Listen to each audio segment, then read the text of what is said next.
What if we name things for what they're not? We'd give teachers non-oranges and fly non-cars. Ridiculous. So why is your world-changing organization called a nonprofit? Truth is, you're for purpose, and the more you raise, recruit, and retain, the more good you can do.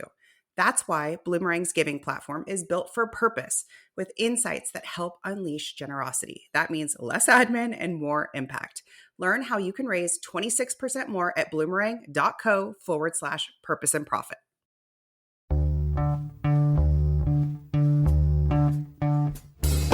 Welcome to the Purpose and Profit Club podcast for nonprofit leaders, mission-driven creatives, and social entrepreneurs. Get ready to stop dreaming and start doing. Here, ideas become action. We prioritize purpose and profit. You ready? Let's go. Welcome back to the Purpose and Profit Club podcast. Today, we're going to talk about some major trends that I'm seeing that are going to shape 2025 and beyond. So fresh off of attending and speaking over in Orlando at GiveCon, that was a conference presented by Bloomerang and QGive. They had so many amazing speakers, and I was attending sessions. I got to see many of my clients in real life and so many of my favorite consultants and colleagues. And here's a really important thing. I also did a lot of just networking, introducing myself, meeting new friends. And a lot of the trends that I'm going to actually share with you today are from sessions I attended, from conversations I had. And I really, really made it a point not to just like hang out in my little group of people that I knew and to really get out there and have conversations. And that's what you're going to hear today. So I took some time after GiveCon and I was like, okay, I was writing down notes from different sessions. And then the other thing I like to do is just like, let it kind of sink in, right? Let it see what's resonant, see kind of over the few weeks, like what's still jumping out at me. And that is the list that I'm sharing with you today. Okay. So 10 trends. We're going to dig into trend number 1. Bravery wins every time. The fundraisers who ask early, ask often, and don't overthink whether it's the right time are the ones who win. The right time is now, always. And a lot of my session was on this core theme of brave fundraising, brave storytelling, brave asks. So one of the things that keeps people stuck is this idea of like, I don't want to turn anyone off. I don't want to, make them feel ... I don't want to annoy them, right? It's like a lot of like, I don't want them to feel negatively. So I'm just going to keep the story as we keep it. I'm going to keep the event as we've done it. And everything becomes rinse and repeat. And nothing's really brave. It's very sterile. It's very watered down. Versus identifying, I'm going to try this different. I'm going to step into bravery. And it's going to feel a little uncomfortable. Not everyone may think this campaign, this story, this thing, this appeal is a great idea. But that's okay. I don't need buy-in from 100% of the people because part of being brave is that you feel that fear and you go. So even if you're thinking, what if donors say no? What if we ask too much? The reality is that the hesitation, and I'm going to offer that inner chatter, that inner right, costs you funding. It costs you funding. It's not actually the ask itself that's the problem. It is the dialing down, the dimming, the decaf energy that's showing up instead of bravery. When you think about the powerhouse fundraisers, executive directors, thought leaders in our sector, even brands you like, even for-profits, maybe founders you think are really cool. Whitney Wolfe Herd, I watched her masterclass on Plane Flight a while back, and she's the founder of Bumble. And she's so brave. She's so audacious. She's so uniquely her. And she had lots of people being like, I don't know about this. I don't know about that, right? She founded a dating app that totally reversed the way that most dating apps did it, right? And had she said, you know what, you're right. We got to stay in the lines of what dating apps look like. We got to stay in the lines of what fundraising looks like. We wouldn't even know her name. I wouldn't have even watched the masterclass. The app probably wouldn't exist, right? So bravery wins every time. All right, trend number 2. This is a big one, and it's going to kind of This is going to like go, ask as much as you want. Just don't forget to think. Ask as much as you want. Just don't forget to think. Now, here's the thing. I was writing notes partly on a paper and pad and partly in my notes app. And I can't remember which session to attribute this to. So if you were attending this session, then please message me so we can attribute it to the right person. But what this speaker said was basically the problem isn't the frequency and ask, right? It's the follow through. So many people are scared of asking a donor again because they gave to a different campaign. That's not actually a problem. She said, as long as you're keeping donors in the loop, making them feel like they matter, thanking them, reporting back on the gift, you're building loyalty. You're building loyalty and you can ask them again.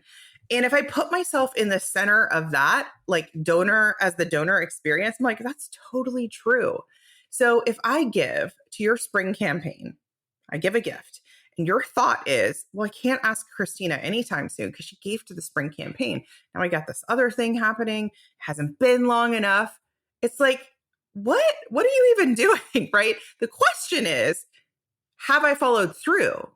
Did I think, Christina? Did I report back, hey, here's what we were able to do with your gift. Here's what we've got cooking coming down the pipeline.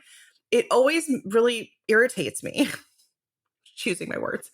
It irritates me when you segment me out because you think I'm going to get annoyed so you don't ask me again. When in fact, you just did me a disservice because you excluded me from a campaign because you're like, I shouldn't ask again.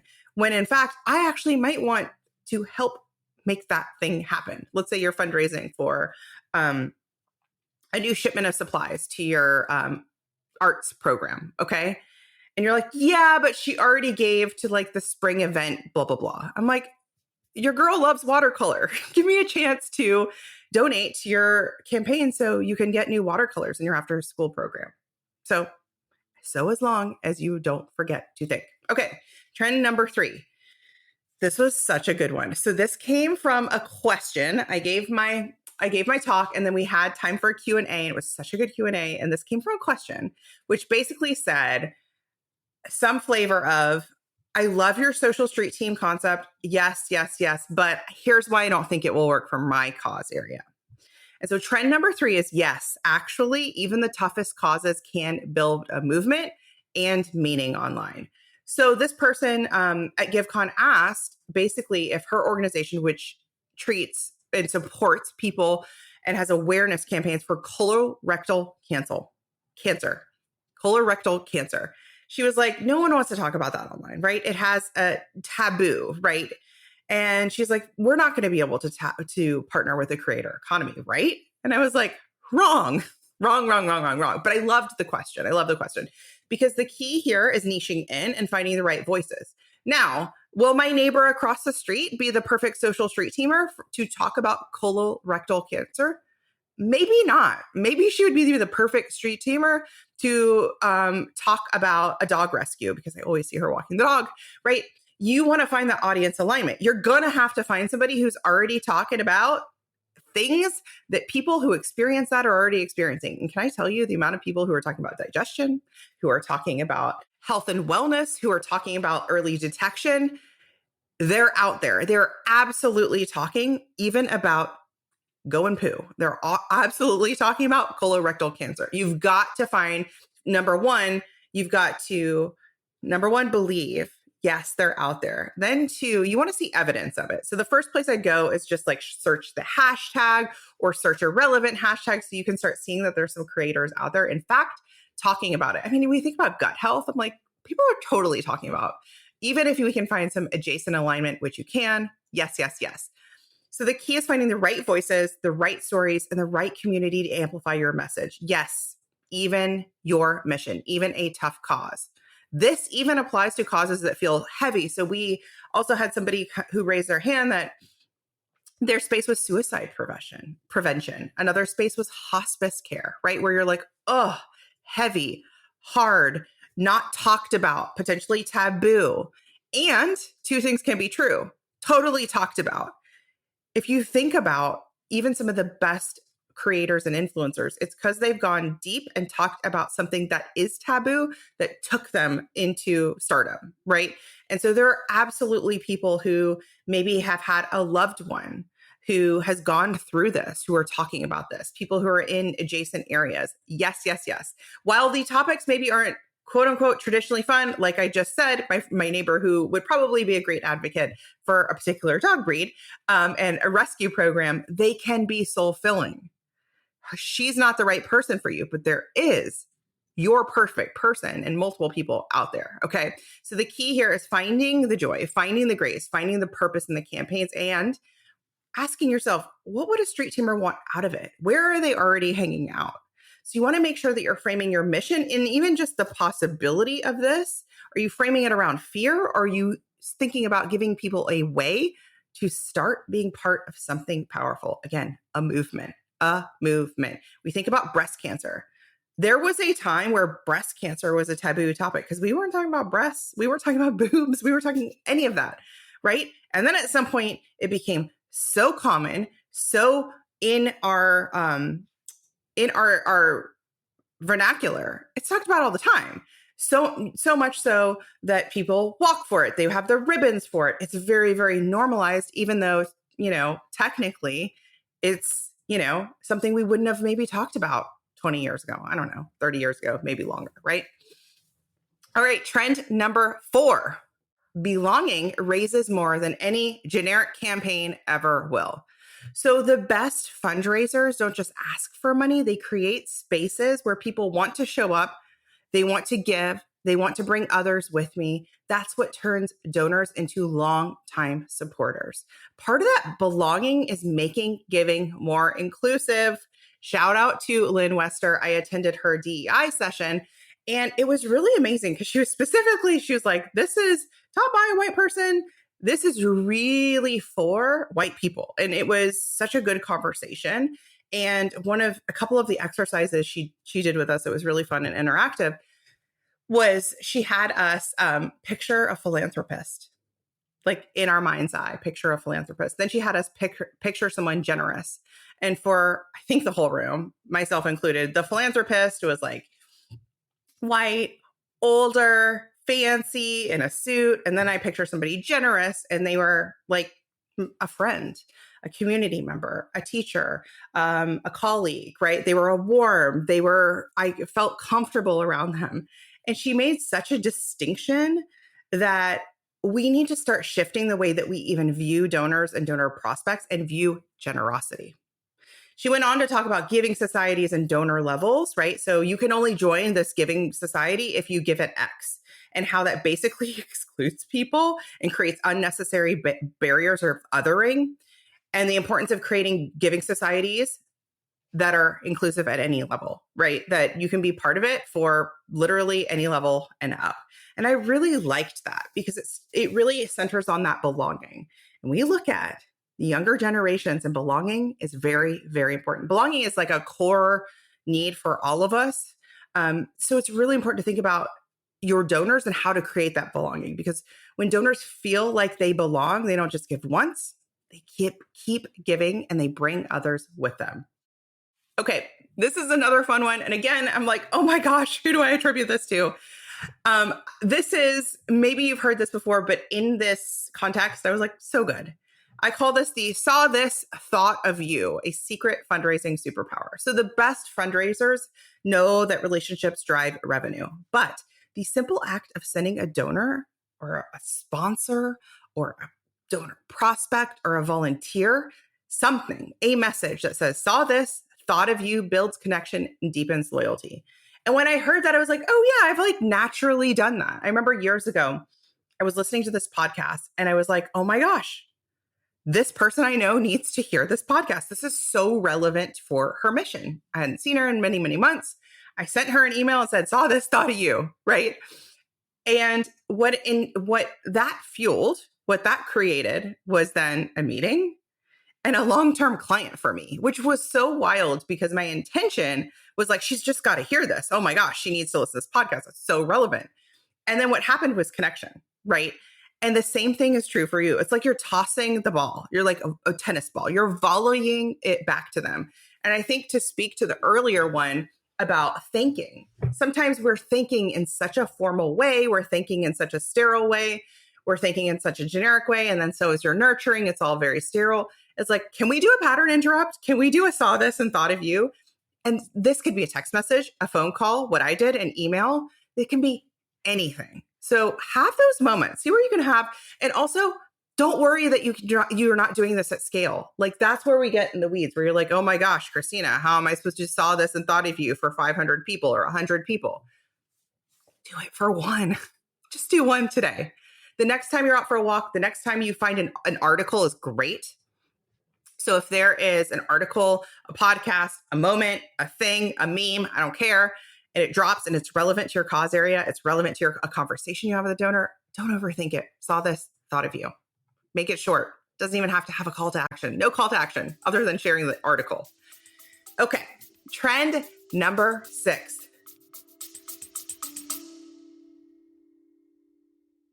Are you a part-time executive director or one-person fundraising team juggling all the things, but still struggling to break past 100K in revenue? If that's you, you're invited to join me on Wednesday, March 12th at 12 Eastern for a free training on the Sprint method, where I'll show you how to stop the never-ending fundraising hustle and start raising 5 figures or more every time you run a campaign. It's built for busy nonprofit founders and executive directors like you. Plus, you'll get an exclusive pre-sale offer to join my new program, the Sprint Method, at the lowest price before we launch. Save your spot now by clicking the link in the show notes or going to splendidcourses.com/sprint class. See you there.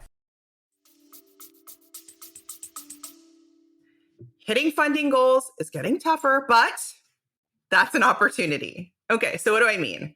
We don't do any Debbie Downer on this podcast. So you know I'm gonna guide you and support you through this one. So yes, there's a lot of uncertainty. And that was kind of like, that was a little bit of like the foundational mood of like with federal grant funding shifts, with a lot of shifts happening in the political climate we're in the States. There's just a lot of uncertainty. One executive director said to me, and it keeps me up at night. This specific thing keeps me up at night. And I think a lot of EDs are having those moments, like these keeping me up at night moments. Okay. So here's the thing that is happening. Competition for attention, that's happening too. It is real. But the nonprofits that are bold, strategic, brave, and willing to adapt are the ones who will thrive. So please don't retreat. Please don't go quiet. Please don't avoid. Please lean in. This is a time to have conversations with your donors, your subscribers, your followers. You don't have to act like everything's good. You know how sometimes when you're like having a day, this is true. I'm having it, like if I'm having a day and I go to pick up my kids at school and I'm like, see a bunch of people and everybody's like, how's it going? You're like, good, it's going good. Because you're just like, I'm not going to go there, right? Don't do that with your people. Don't, like, you're allowed to do that in certain circumstances in your life. Don't do that with your donors. You're allowed, not in a way that is like super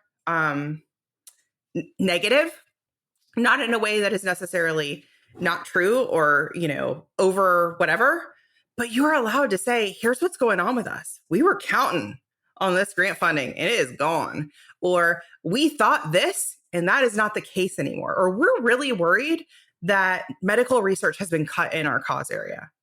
And then you can describe the solution. And that's really why the power of individual donations is so important now more than ever. So don't just pretend and be overly formal when you don't need to be and shouldn't be. Okay. All right. Trend number 7. This is one that I've been like, it's kind of funny because I'm like, I know that it's a trend that we were talking about in this conference, but I'm like, you guys, we got to be doing this like yesterday, like many, many years ago. So trend number 7, monthly giving and email fundraising. Okay. Now is the time. Like, it's time to stop being curious and it's time to start prioritizing it.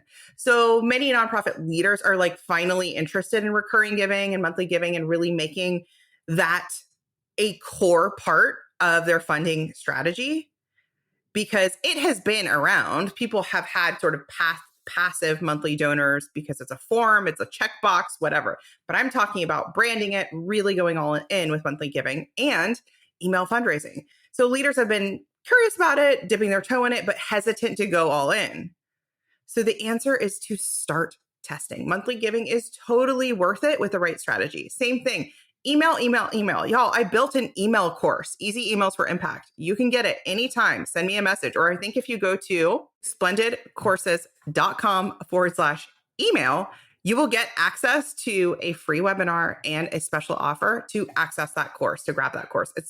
I've been talking about email for many, many years because email has the highest return of investment of any fundraising channel. So it is such a stronger ROI than social media in the traditional social media way, the way that other people teach it, not the way I teach it. So email and monthly giving are two things that go hand in hand and don't sleep on. One of our clients actually used an email only campaign and did an email only campaign to launch her monthly giving program and got over 50 recurring donors in less than a week, without posting on social media, without picking up the phone and making calls, without sending out text messages, without sending written postcards or appeals, just email. 50 new donors. Okay. Trend number 8. So you're probably been like, when's she going to talk about AI? Yes. Okay. AI and automation are here, but they won't replace relationships. Now, I love that nonprofits are actually y'all are experimenting with AI. Many of our clients in the club are using AI. We're using ChatGPT. We're using Gemini. What's the other one? I can't remember, right? We're using it. And you should. You should. So there are some caveats and some great ways to use it. I like to think of AI as like my brainstorming assistant. I can override her. I don't necessarily just take her first draft, but it's a great place to brainstorm ideas. It's a great place to clean up some of your appeals. It's a great place to come up with, if you're trying to brand a new program or a monthly giving program or something like that, it's great for that. Okay. But AI won't replace relationships. So if you want to think about, AI generating content and AI just in general and automation for donor communications, amazing. But the key takeaway here is it's a tool, not a replacement. Authentic human connection will always be the driver of generosity. So you want to actually start using AI, and you can use it in your donation forms. There's a lot of fundraising tools that are using it now. We love it, right? Very, very useful. And just know it's not the thing. Here's what I want to say. It's not going to take over it. And much like a lot of tools out there, it's not going to be your savior. It's not like, oh, well, I'm waiting for this new AI thing that will suddenly fix all of my fundraising problems. No, relationship first, connection first, belonging first, bravery first. AI is a tool. It will collapse timelines for you. It will make it so much faster. It will improve it. It will optimize it. But it doesn't replace relationships. It doesn't replace you. You with me? Okay, this is a fun one. And I want to shout out Rachel Muir. Rachel is somebody that I've followed online seen her on LinkedIn, seen her around the internets for years. And it was really fun to meet her in person. And I just want to shout her out that she was so cool and so fun to hang out with. And I attended her session. And one of the biggest takeaways that I had from her session was this is trend number 9. Don't wait for perfection. Find the fun and go live. So too many nonprofit leaders hesitate to really launch the campaigns or really go all in on the campaign for fear that they're not perfect yet. But the reality is fundraising moves fast. At least we're ready for it. On your side, like as a donor, we're ready for it. And momentum beats hesitation. So your campaign doesn't need to be flawless. I'm going to say that again. Your campaign doesn't need to be flawless. It needs to be live. It needs to be brave. In fact, that imperfection is I think it was Jen Graham that said it, is like catnip. Vulnerability is like catnip. That was her quote. That creates connection. So don't be afraid to use humor. So she had some really fun fundraising in the wild case studies, and she had us laughing so hard about, speaking of the subscription economy, she had a really great case study of a toilet paper brand that is a subscription brand. And they had the founder of the toilet paper brand talking about their give back model and why they have this recycled toilet paper and the problems. So it had this great kind of social good component. Meanwhile, he's talking about this toilet paper. He's selling it while also sitting on a toilet with his pants down, like perfectly placed. You can't see anything, but you can see, his bare legs, and the whole thing is just hilarious, right? And he's like, I'm not getting off this toilet until we sell X. I think this was for a Kickstarter or something, until we raise, X dollars. And it was so funny. And you think about, and she said that they went on to, because she is a customer of theirs, the way that they connect and find the humor in what is, again, something that maybe is sometimes taboo, something that's a little like, oh, don't talk about that, is so connecting. I was sitting in the row and all the people next to me, we were all like, oh my gosh, we're so buying this. It was so fun. So don't be afraid to use humor. Your fundraising doesn't have to be serious all the time. Or the other place that I see it show up is it's very heavy. And yes, what you do may be very heavy, but even in hospice care, there is lightness. And in fact, I would argue, even in that situation, lightness is needed. Lightness is valued. Those moments of a little something is a reprieve. Okay. So it might not be the easiest thing for you to find, but I want you to find the moments and just like keep a working list. Where's the humor in what we do? Is there humor? Is there fun? Is there a fun moment in the hard thing that we do? And start looking for those moments, right? Is there a fun moment? Is there a smile? Is there joy in the hard? Am I telling the stories of the joy in the hard? Okay. Because donors appreciate authenticity. Humor can break the ice.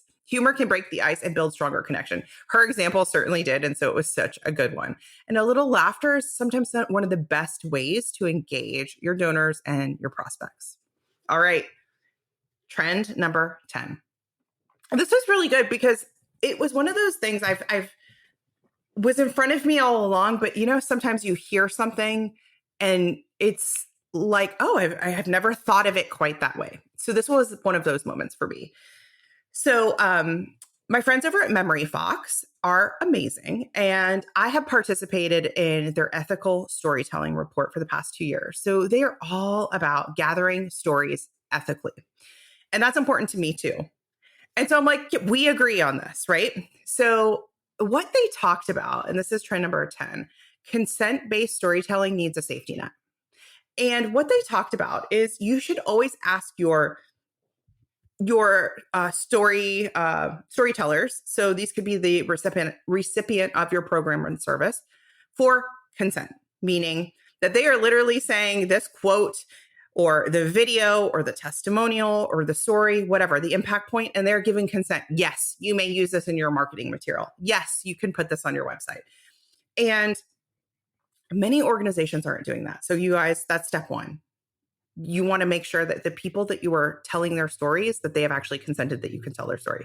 The people that you're using their image, if you're using their name, etc. Okay. However, this was the aha moment. They also said that those people, the people who give consent, should then also always have the ability in the future to remove consent. And I was like, oh my gosh, they should. That consent should never be in perpetuity. And it was Chris, the founder of Memory Fox, that was talking about kind of this use case of like, let's say somebody is, I think this was his example, so we'll go with it, was a recipient who was living in a domestic violence shelter, right?